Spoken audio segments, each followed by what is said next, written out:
Now, David Letterman. I don't want to spend too much time on this. I've pounded the hell out of this fool, and I'm glad I started it. But let me put an end to it from my perspective. At least for now. We'll see. David Letterman last night. Let's hear what he had to say, shall we? Cut 11, go. These are not jokes made about her 14-year-old daughter. I would never make jokes about raping or having sex of any description with a 14-year-old girl. I mean, look at my record. It has never happened. I don't think it's funny. I would never think it was funny. I wouldn't put it in a joke. Here's where you draw a line. Yes, maybe these are questionable because the girl who actually, but was knocked up is now 18 years old. So the difference there is 14 years old and of legal age, okay. Now, I can't really defend the joke. I agree, unpleasant, ugly. But I would never think that it was funny to use a 14-year-old girl as a joke like this, for God's sakes.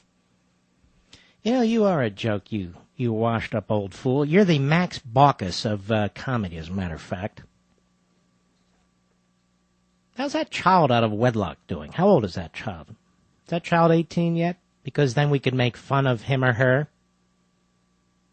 Honestly, I don't know how old your out-of-wedlock child is, but you really are a slime ball. You're not funny.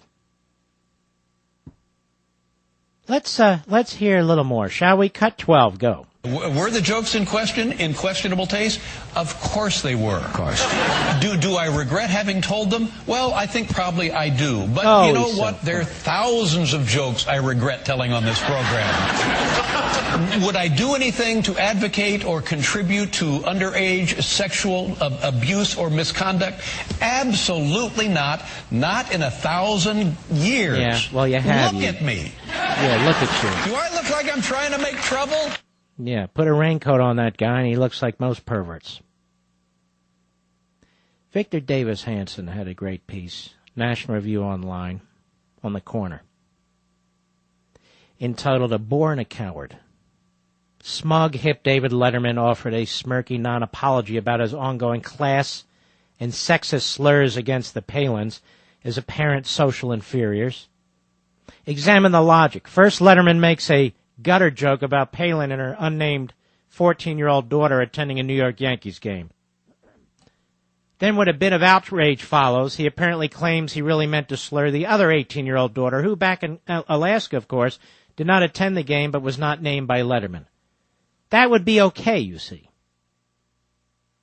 Second, then he evokes the now common straw man, they, who are apparently upset with him, hoping to play the victim card. Then he dribbles out something that his last show, as if we are to weep that some mob is out to silence him.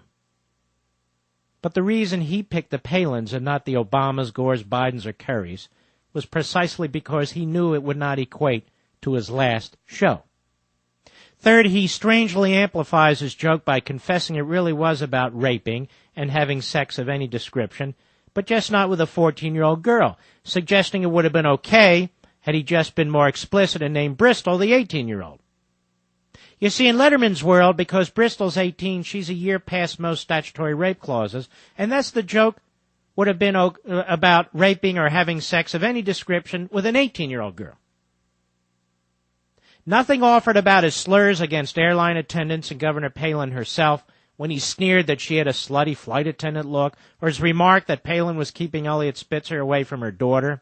The self-serving, creepy apology was as bad as the initial slur. Letterman is emblematic of an aging baby boomer culture that dresses up street vulgarity with a tie and a coat.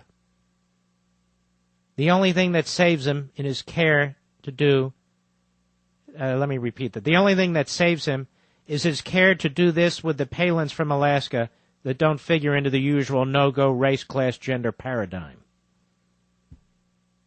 You're real low class, Letterman. You really are. There was no apology. You went at it again. And you did that because, just like members of Congress, just like the president, there's no check and balance on a goon like you, and you are a goon. You'll say whatever you want, and you do whatever you want. The hell with the world, right? But your agenda's now in the open, and you're a pervert. For now on, that's your first name. Pervert David Letterman. We'll be right back. Mark Levin.